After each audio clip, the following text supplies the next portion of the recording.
अस्सलाम वालेकुम। मेरा नाम अदील ख्वाजा है और मैं एक सर्टिफाइड इन्वेस्टमेंट एडवाइज़र हूँ। आज की मेरी जो वीडियो है वो ख़ुसूसन उन लोगों के लिए है जो एक इन्वेस्टर्स हैं जिनकी इंटरेस्ट इनकम जो है वो 5 मिलियन से ऊपर चली जाती है, और उन लोगों के लिए जो मेरी तरह कुछ इन्वेस्टमेंट प्रोडक्ट्स बेचते हैं। सो इन टुडेस वीडियो हम डिस्कस करेंगे आज दो चीज़ें। आज की वीडियो का एजेंडा होंगी। नंबर वन, के tax on profit on debt कितना होता है। अगर आपकी टैक्स लायबिलिटी बढ़ जाती है तो उसका सोल्यूशन क्या है। टैक्स ऑन प्रॉफिट तो शायद आपको ये पता होगा कि अगर आप एक सर्टेन ब्रैकेट यानी कि 5 मिलियन से ऊपर चले जाते हैं तो आपकी जो नॉर्मल टैक्सेशन है वो अप्लाई होती है, लेकिन एक पर्टिकुलर या एक स्पेसिफिक आपकी अगर इनकम होती है तो आपकी टैक्स लायबिलिटी क्या होती है, तो हम आज उस पर डिस्कस करेंगे। एक प्रॉफिट ऑन डेट कैलकुलेटर है जो मैंने आपकी आसानी के लिए बनाया है। And the second point of today's video is के सीजीटी रिफंड कैसे मिलता है और उसकी एप्लीकेबिलिटी क्या होती है, किस तरह की एप्लीकेबिलिटी होती है और कितना अमाउंट आपको रिफंड मिलना चाहिए। तो इसके ऊपर आई थिंक थोड़ा सा मिसकंसेप्शन है जो हमारे कलीग्स हैं उनके दरमियान भी, और जो इन्वेस्टर्स हैं उनको भी थोड़ी सी क्लैरिटी इस चीज़ के ऊपर मेरे हिसाब से कम है। तो ये दो चीज़ें हम आज की इस वीडियो में डिस्कस करेंगे। सबसे पहले हमें ये जानने की ज़रूरत होनी चाहिए कि प्रॉफिट एंड डेट आखिर होता क्या है। प्रॉफिट ऑन डेट का मतलब ये है कि आपका मुनाफा जो डेट इंस्ट्रूमेंट की तरफ से आए, यानी कि आपकी वो इनकम जो किसी इस्लामिक या नॉन इस्लामिक बैंक से आती है वो उसमें शुमार होती है।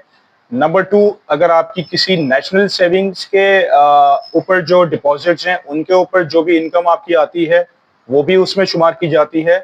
नंबर थ्री, अगर आपने डायरेक्टली ट्रेजरी बिल्स में या पाकिस्तान गवर्नमेंट बॉन्ड्स में अगर आपने इन्वेस्टमेंट की है तो वो इनकम भी आपकी प्रॉफिट ऑन डेट में आती है। अच्छा, यहाँ पे जो हमारे पास पाकिस्तान में कानून है कि अगर वो इनकम यानी कि जो आपकी बैंक से आ रही है या नेशनल सेविंग से आ रही है, अगर वो साल में 50 लाख रुपए से ऊपर चली जाती है तो एक तो नॉर्मल टैक्स जैसे बैंक में अभी आप दे रहे हैं विथहोल्डिंग टैक्स जिसको हम कहते हैं वो 20% है। लेकिन जब आप टैक्स फाइलिंग करने जाते हैं तो आपकी टैक्सेशन जो है वो डिफरेंट हो जाती है, क्योंकि हमारे पास पाकिस्तान में जो लॉ है वो ये कहता है कि अगर आपकी 5 मिलियन से इनकम ऊपर चली जाती है तो ये इनकम आपकी दूसरी इनकम के साथ क्लब हो जाती है। यानी कि अगर आप एक सैलरीड पर्सन हैं तो आपकी साल की फॉर एग्जांपल सैलरी 6 मिलियन बनती है, 60 लाख रुपए अगर आपकी साल की ये सैलरी है और 5 मिलियन से ऊपर आपकी इंटरेस्ट इनकम है, तो ये दोनों इनकम क्लब करके उसके ऊपर फिर टैक्सेशन अप्लाई होती है। अच्छा, इसमें भी कुछ सिनेरियोज ये हैं कि दो प्रोविजंस है हमारे पास। एक तो ये प्रोविजन है कि फॉर एग्जांपल अगर आपकी जो सैलरी इनकम है या आपकी बिजनेस इनकम है अगर वो भी 10 मिलियन से ऊपर चली जाती है सो उस पर 9% का सरचार्ज लगता है अगर आप सैलरीड पर्सन हैं, और अगर आप बिजनेस पर्सन हैं तो आपकी इनकम अगर 10 मिलियन से ऊपर चली जाती है तो आपके ऊपर 10% का सरचार्ज आपकी टोटल टैक्स लायबिलिटी के ऊपर पड़ता है। सो आइए जरा देखते हैं, मेरे पास एक कैलकुलेटर है प्रॉफिट ऑन डेट के हवाले से, तो वहां हम कुछ एग्जाम्पल्स भी शेयर करते हैं, कुछ अपने रैंडम नंबर्स डाल के देखते हैं ताकि आपको आइडिया हो कि ये टैक्स लायबिलिटी किस तरह बनी जाती है। ये मेरा एक प्रॉफिट ऑन डेट कैलकुलेटर है। यहाँ आप ये जैसे देख सकते हैं कि दो सिनेरियोज मैंने बनाए हैं इस कैलकुलेटर के अंदर। नंबर वन सिनेरियो जहां आपका जो सैलरी का टैक्स स्लैब है जो मैक्सिमम आप यहाँ देख सकते हैं कि 35% ब्रैकेट तक वो स्लैब जाता है, वो यहाँ पे अप्लाई होता है। अच्छा, यहाँ पे क्लियरली लिखा हुआ है कि this calculator is applicable only if POD is more than 5 million और आपकी एनुअल सैलरी जो है वो 75% से ऊपर होती है of your total combined income. अच्छा, यहाँ पे ना एक ये प्रोविजन भी मैं आपको बता दूं कि for example if your annual salary is 20 million, यहाँ पे हमने अज्यूम किया है कि 20 मिलियन आपकी एनुअल सैलरी है, तो आपकी जो बेस टैक्स लायबिलिटी बनती है based on the salary tax slab, ये टैक्स स्लैब आपको रिव्यू करना होगा। उसके हिसाब से जो आपकी ये सैलरी बनती है, यू कैन सी 6,181,000 आपकी टैक्स लायबिलिटी बनती है। एंड लेट्स अज्यूम कि आपका जो एनुअल प्रॉफिट फ्रॉम बैंक है दैट इज 5.3 मिलियन, राइट। तो बैंक में जो आप टैक्स देंगे दैट इज 20%, और बैंक की जो टैक्स लायबिलिटी जो बैंक आपका विथहेल्ड करेगा ऑन 5.3 मिलियन वो तकरीबन 10,60,000 रुपए होगा। सो यहां आपकी टोटल इनकम कंबाइन हो जाती है, as you can see here that is 25.3 million. 20 million आपकी एनुअल सैलरी से और 5.3 मिलियन आपकी बैंक से। अब यहां पे हमने निकाला कि your salary to income ratio, यानी कि टोटल इनकम का सैलरी रेशो कितना है, आपका सैलरी का पार्ट कितना है, ये एक बड़ी इंपॉर्टेंट चीज है। अच्छा, जो प्रोविजन है यहाँ पे वो ये कहती है कि आपकी सैलरी का रेशो जो है वो 75% से ऊपर होना चाहिए आपकी टोटल इनकम का। तो इस सिनेरियो में जो आपको टैक्स स्लैब अप्लाई होगा वो सैलरी का होगा। देखें, there are two tax slabs ना, एक आपका सैलरी टैक्स स्लैब है और दूसरा आपका नॉन सैलरी टैक्स स्लैब आता है। तो दोनों में फर्क है। वहां आपका मैक्सिमम जो टैक्स ब्रैकेट है नॉन सैलरीड के अंदर दैट इज 45%, एंड अगर आप सैलरी क्लास में फॉल करते हैं तो मैक्सिमम टैक्स ब्रैकेट इज 35%। तो ये दोनों डिफरेंस है इसमें। तो इस सिनेरियो के हिसाब से अगर आप यहाँ पे 79.05% आपका सैलरी टू इनकम रेशो बनता है, तो टोटल आपकी जो टैक्स लायबिलिटी कंबाइन बन जाती है वो 8.3 मिलियन की बनती है, सॉरी 8,36,000। अब यहाँ एक और प्रोविजन आती है कि अगर आपकी सैलरी 10 मिलियन से ऊपर है या आपकी टोटल इनकम 10 मिलियन से ऊपर है तो आपको 9% का सरचार्ज लगता है। किस चीज के ऊपर सरचार्ज लगेगा? जो ऑलरेडी आपकी यहां टैक्स लायबिलिटी बन चुकी है हेयर 8.3 मिलियन, इसके ऊपर मजीद 9% का सरचार्ज एप्लीकेबल होगा। तो वो ऐड करने के बाद आपकी total tax liability here 8.759 million बच जाती है, your total tax liability. So उस हिसाब से यानी कि आपने जो टैक्स ऑलरेडी पे किया होगा वो एक तो आपके एम्प्लॉयर ने आपकी सैलरी के ऊपर टैक्स काटा होगा, दूसरा आपका बैंक ने 20% आपका टैक्स विथहेल्ड किया होगा। तो टोटल जो आप टैक्स दे चुके हैं दैट इज 7.2 मिलियन, और जो at the time of filing आप टैक्स देंगे वो 15 लाख रुपए मजीद देंगे।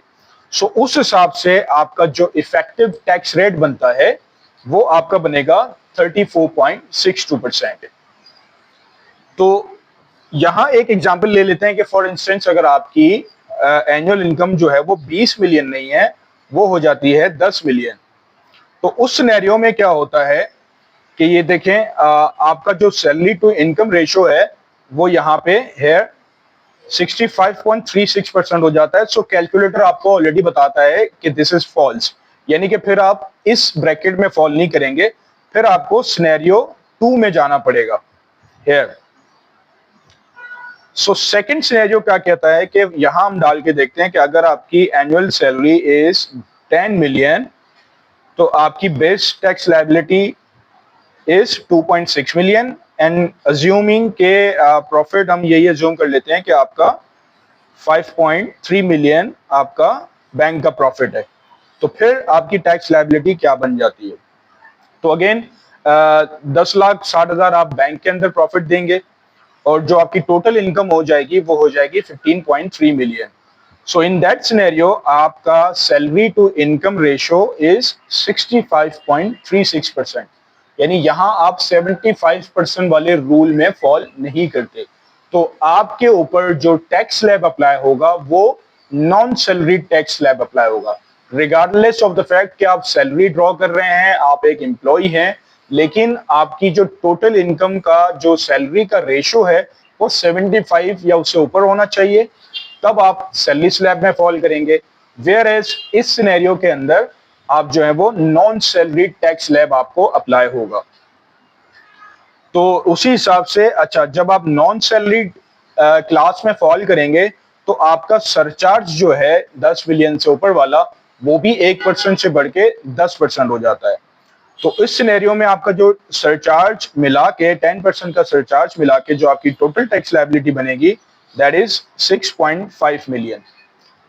और उसी तरह जो आप टैक्स पहले दे चुके होंगे अपने एम्प्लॉयर को और बैंक में, वो 3.7 मिलियन होगा।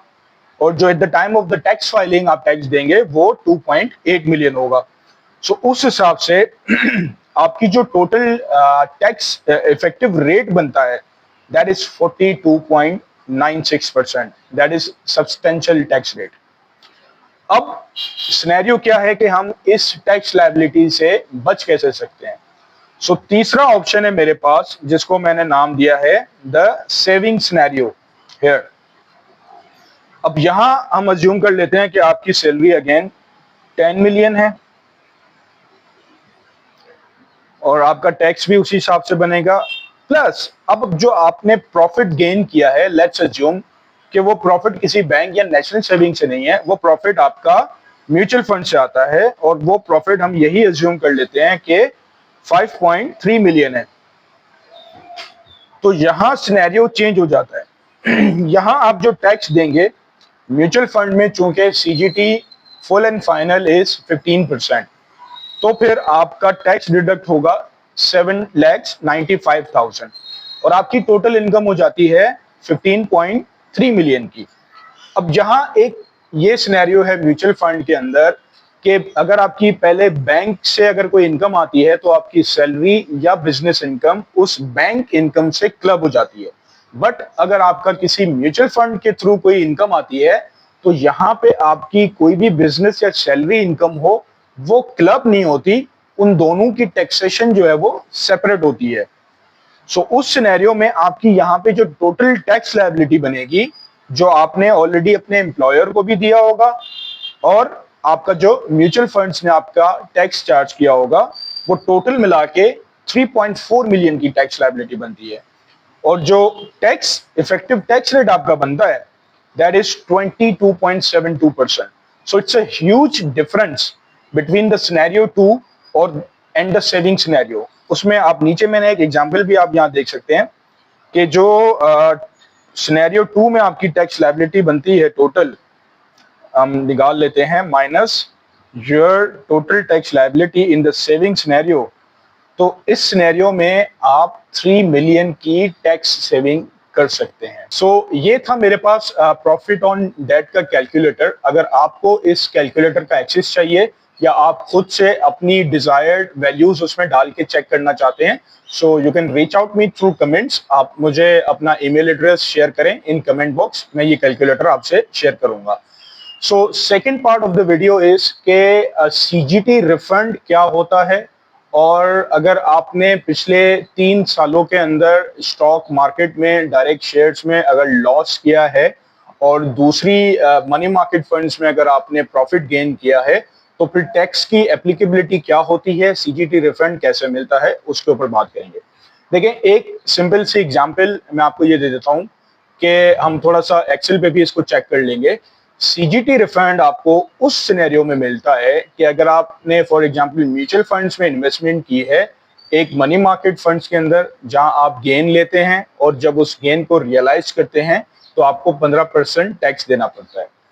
दूसरी जगह आपने उसी म्यूचुअल फंड में स्टॉक फंड के ऊपर भी इन्वेस्टमेंट की थी जिसमें आपने लॉस इनकर किया, तो फिर ओवरऑल जो आपकी प्रॉफिटेबिलिटी या ओवरऑल जो आपका लॉस होगा, वो डिसाइड करता है कि आप सीजीटी रिफंड के लिए एप्लीकेबल हैं या नहीं।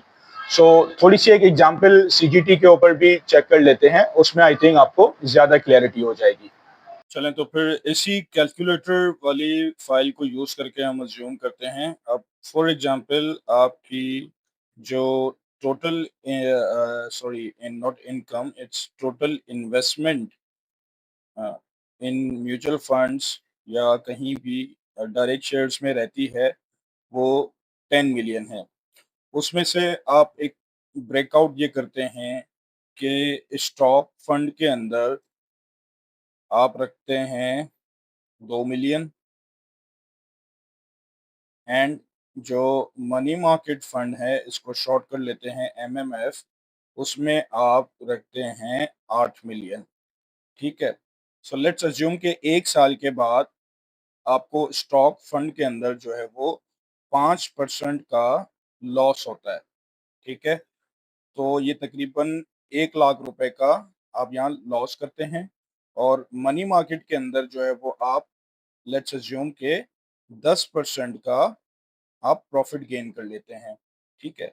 सो यहाँ पे अब सिनेरियो ये है कि जब आप ये 8 लाख रुपए के प्रॉफिट को रियलाइज करेंगे, यानी ये पूरा 8 मिलियन का जो अमाउंट है, जब आप वो निकालते हैं, तो आपको 8 लाख रुपए के ऊपर जो CGT एट सोर्स देना पड़ेगा, वो तकरीबन 1,20,000 रुपए का होगा।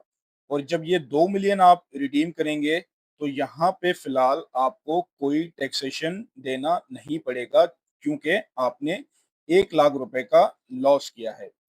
अब यहाँ सवाल ये पैदा होता है कि आपका जो टोटल प्रॉफिट है, वो 8 लाख रुपए आपने यहाँ से कमाए, प्लस आपका 1 लाख रुपए का लॉस था। तो टोटल इनकम तो आपकी 7 लाख रुपए है।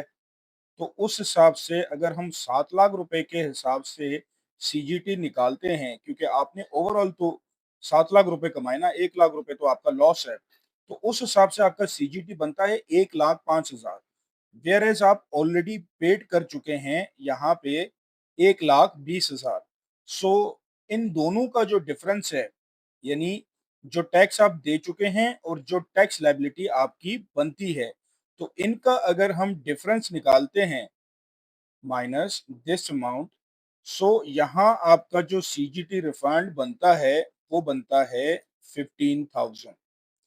सो ये एक चीज हमें अंडरस्टैंड करने की जरूरत है, क्योंकि यहाँ मैंने ये देखा है, काफी लोगों का ये मानना है, उनके यहाँ अंडरस्टैंडिंग ये है कि ये जो 1 लाख रुपए का आपने लॉस किया है स्टॉक फंड के अंदर, वो ये समझते हैं कि वो 1 लाख रुपए का पूरा रिफंड आपको उस 1,20,000 रुपए में से मिलेगा जो CGT आप दे चुके हैं, विच इज रॉन्ग। ये एक गलत मिसअंडरस्टैंडिंग है। काफी सारे जो एडवाइजर्स हैं, जो मेरी इंडस्ट्री में मेरे कोलीग्स हैं, उनकी भी ये अंडरस्टैंडिंग है कि वो शायद 1 लाख रुपए का वो लॉस आपको पूरा रिफंड होगा, जबकि ऐसा बिल्कुल भी नहीं है। इस सिनेरियो के अंदर आपका जो रिफंड बनता है, वो सिर्फ और सिर्फ ये 15,000 का CGT रिफंड बनता है। ये दो चीजें थी जो आई थॉट कि मैं आपके साथ शेयर करूं। अगर आपकी थोड़ी सी नॉलेज में इजाफा हुआ हो, वीडियो आपको पसंद आई हो, तो उसको लाइक और सब्सक्राइब जरूर कीजिएगा, ताकि मेरी आने वाली वीडियो भी आप तक पहुंच सकें। Thank you and have a very good day.